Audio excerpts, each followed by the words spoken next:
All right. It's a funny story, just how this whole thing came about. We were obviously going to have this outdoor service, and then it got a tad smoky out there. So we decided to have it in here, and then in the midst of all that, Al came, and Al's speaking at a family camp in Montana, and he asked for my clicker. And I said, yeah, sure, because we'll be outside. It won't be that big of a deal. So I gave him my clicker. So I don't have a clicker today. And now I have put together one of the more complex PowerPoint sermons I've ever done. So anyway, good luck, Lynn. So we'll get started. I think it'll go pretty fast. You know, Mark was right. There is a lot of crazy things happening in the world right now. I don't know if obviously you guys have heard and seen and taken it all in about the floods in Houston and the hurricane and all that, and just how devastated that region is. We're on fire. If you look at all the crazy stuff going on in Oregon, it's just crazy. I saw where LA now has one of the biggest fires in its history that is burning this morning, and they're starting to evacuate Burbank and one of the other cities up there, and our friendly friends over in North Korea set off a hydrogen bomb this morning, apparently. So there's a lot going on. And a lot of times what happens when all of that happens, it tends to as sort of this smoke is kind of settled into this area, and all the bad news and all the craziness and all the I don't knows and all the why questions and everything else can tend to bring a bit of a fog to us as we journey through life. And it is interesting that the disciples were no different than we are. You know, the disciples were 12 ordinary guys just like me and you. They weren't extra special. They weren't somebody that was extra enlightened. They were just like me and you. They had regular jobs before they started to follow Jesus, and it was all just,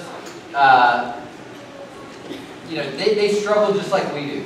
And so I just want to show you, as we're talking about teachable moments, I just want to take us down this one last path this morning and kind of tie everything up, put a neat bow on it. Next week we're going to be diving back into the Sermon on the Mount and checking out that crazy passage of Scripture, which we're looking forward to. And but this morning I just want to wrap this whole thing up and put a nice little bow on the top of what Jesus was trying to teach his disciples and what he's teaching us today. So in chapter number 8, the first thing, go ahead and click down there. The first thing, scene 1 in this journey to clarity that we're going to see in Mark chapter number 8 is the feeding of the 4,000. Now, we're not going to read through this. I'm just going to tell you the story real quick. Jesus was teaching again. There were 4,000 people that had gathered, and they didn't have any food again, which seemed to be sort of a theme. He had already done that with 5,000 we talked about. He does it with 4,000. They do sort of the same thing. They find 7 loaves of bread, a couple of fish, and what does Jesus do? Jesus sets the people down.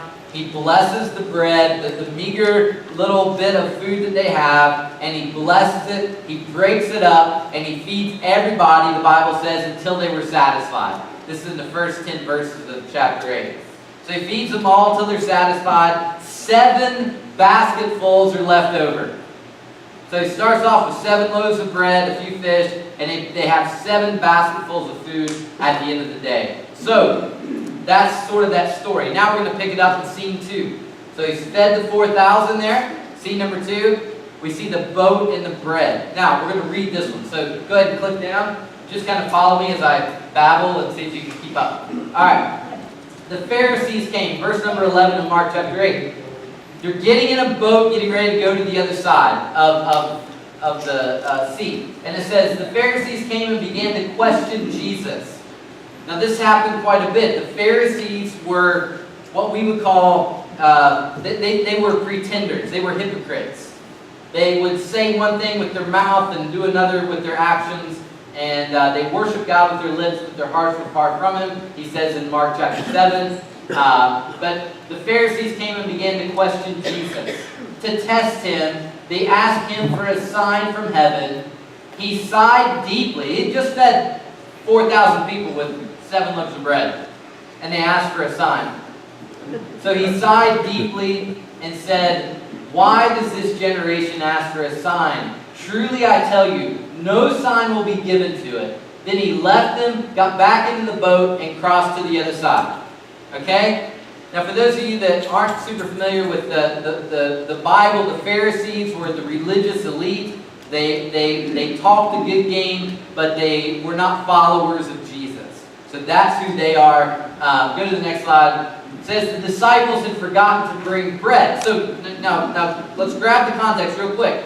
They had just seen Jesus feed 4,000 people with 7 loaves of bread. A few weeks before that, they had seen Jesus feed maybe up to 20,000 people with 5 loaves of bread and 2 fish. Right? So that's the context that we're in. That had just happened. They're in the boat going to the other side. The disciples had forgotten to bring bread. I don't know how. I mean, they had 7 baskets of it left over after the feeding, so I'm not sure exactly what happened to the bread. But somehow they get to the boat, they forget to bring bread, except for 1 loaf. So the disciples had forgotten to bring bread, except for 1 loaf they had with them in the boat. "Be careful," Jesus warned them. "Watch out for the yeast of the Pharisees and that of Herod." Okay? That's what Jesus says to them. But here's their reaction. They discussed this with one another and said, "It is because we forgot the bread." Because we don't have any bread. He's mad at us. He's mad at us. And somehow, since yeast has to do with bread, and he's mad at the Pharisees and Herod, we shouldn't have forgot the bread. In other words, they just didn't get it. And oftentimes in life, we find ourselves in a place where we're just not getting it. Right? I mean, we see Jesus working all around us. They had just seen Jesus feed 4,000 people. They had seen Him feed 5,000 people. They had 1 loaf of bread. There's only 12 of them. I mean, Jesus could feed, at least 2,000 people with 1 loaf of bread. He had proven that over and over again. But they think that Jesus is upset at them. They are confused. They're not seeing the story clearly. And that can happen with us. That can happen when we go through life. That can happen when we go through difficulty, when we go through times when we just don't understand. And they were like that. So go on. Aware of their discussion, Jesus asked them, "Why are you talking about having no bread?" Why are you talking about having no bread? Do you still not see or understand? They couldn't grasp it. They weren't seeing things clearly. They had a little bit of a vision of what was going on, but they couldn't see things clearly. Why are you still talking about having no bread? Do you not see things, or do you still not see or understand? Are your hearts hardened? Do you have eyes but fail to see, and ears but fail to hear? And don't you remember when I broke the 5 loaves for the 5,000? How many basketfuls of pieces did you pick up? Go ahead. 12, they replied. Go ahead. And when I broke the 7 loaves for the 4,000, how many basketfuls of pieces did you pick up? Go ahead. 7. Go ahead. He said to them, "Do you still not understand?" Do you not get it? It's not about bread. It's not about food. I can handle all of that. It's not about physical hunger being satisfied. It's about this doctrine of the Pharisees that you're pretending, that you're acting like you can please God and you can't. It's not what, you just don't get it. And they didn't get it. And the truth is, there are people in here today that are struggling with life. And you're struggling with the whole religious thing. And you're struggling with whether or not, what does this all mean? Where is this all going? What's happening? This is a very teachable moment for all of us as we struggle with what's going on.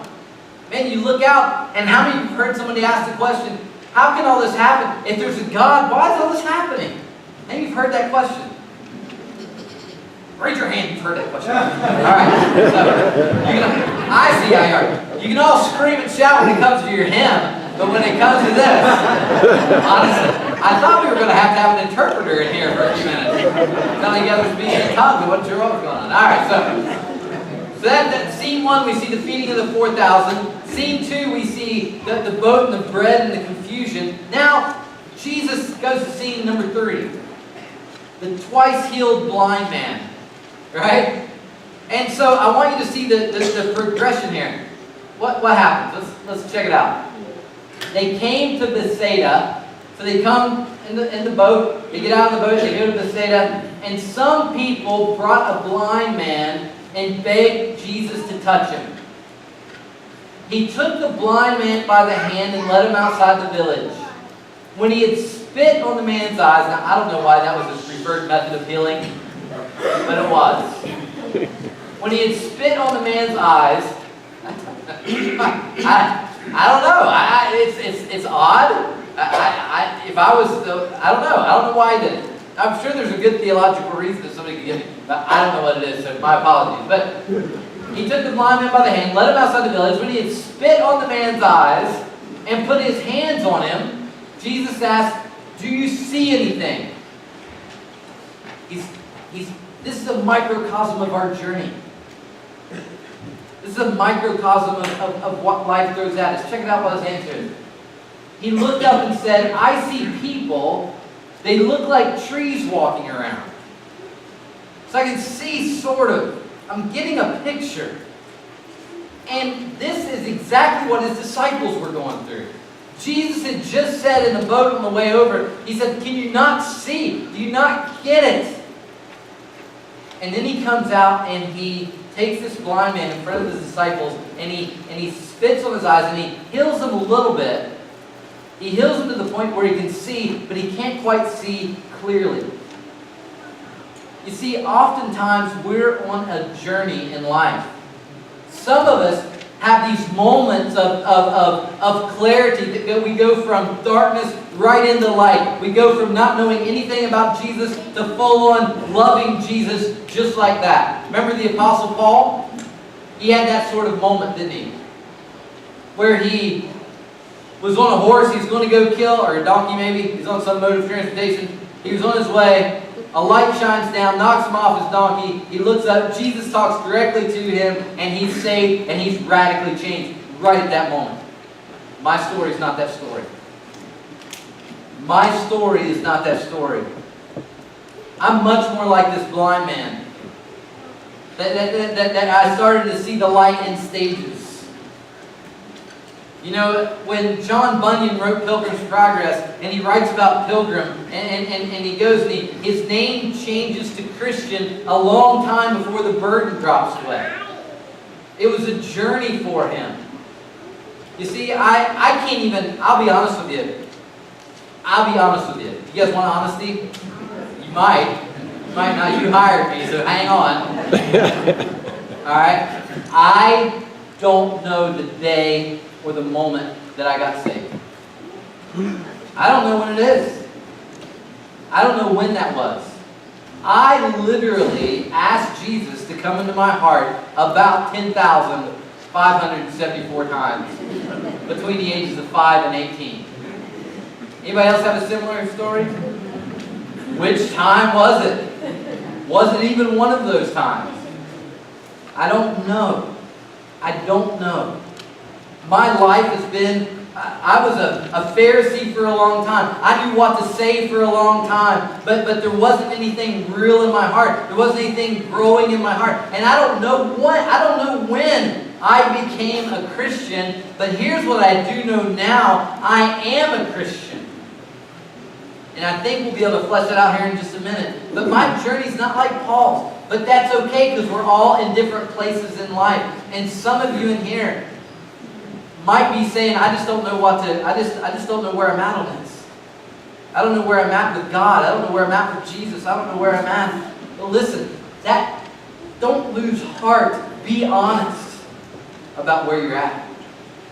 We're not doing anybody any favors.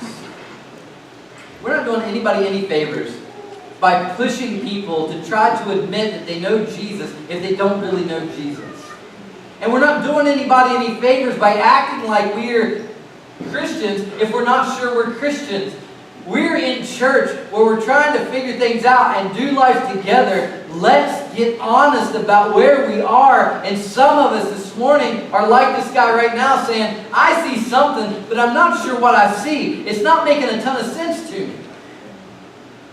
Right? And that's okay, because we're all on a journey.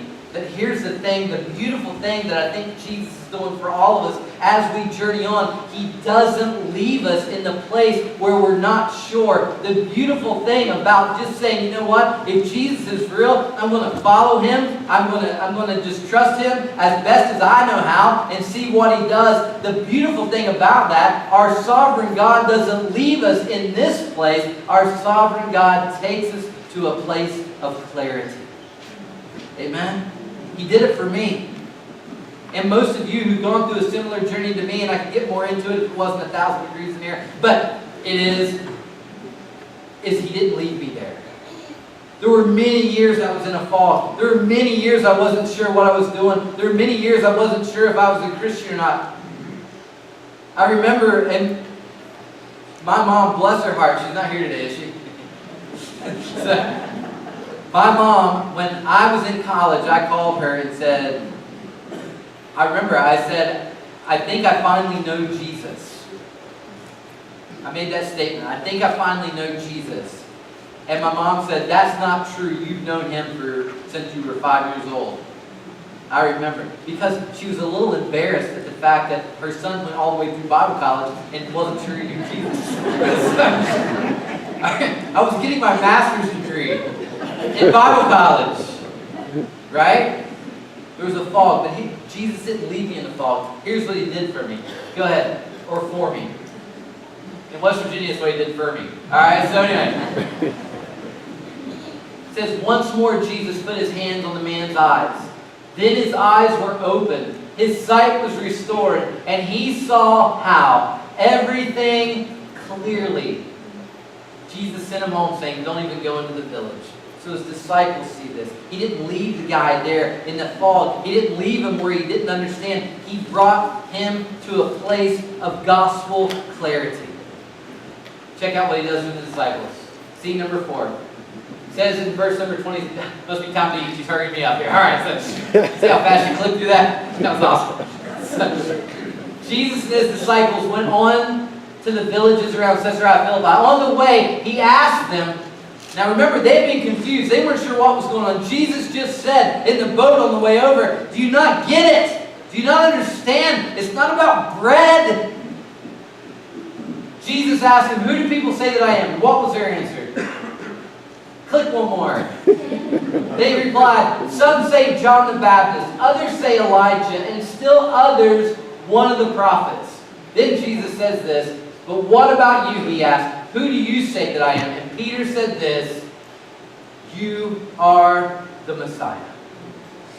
You're the Messiah. In all the teachable moments that we looked at, in everything that we talked about all summer, about how great Jesus is, and how beautiful Jesus is, and how wonderful Jesus is, I want to end our Teachable Moments series with this declaration and this truth. No matter what happens in the world, no matter how difficult it gets, no matter how foggy it may seem, this is the declaration of clarity that makes sense in the world, that places everything in the proper order. This is the grand truth of the universe. This changes everything and clarifies it all. This is the gospel. Jesus is the Messiah. He's the Christ. He's the Son of the living God. He is our hope. He is our salvation. And no matter how crazy life gets, no matter how foggy it gets, I want to proclaim that truth to you this morning, that can clear up everything. It cleared up everything for me. I stripped away all the religion. I stripped away all the trying, all the trying to be somebody I wasn't, trying to please a God that was that I couldn't please. But realizing that Jesus took my place, did all that for me, died on the cross in my stead, for me, cleared everything up. This story is not about me. It's not about what I am or who I need to try to be. It's about the fact that Jesus is exactly who Jesus said he was. And the moment of clarity for me is this, that Jesus is the Messiah. Amen? That's who he is. And as we jump into this next school year and summer is ending and we get to the very end, I think the most important thing we can take with us is you don't have to know anything else other than this. This is the starting point. This is the point of clarity.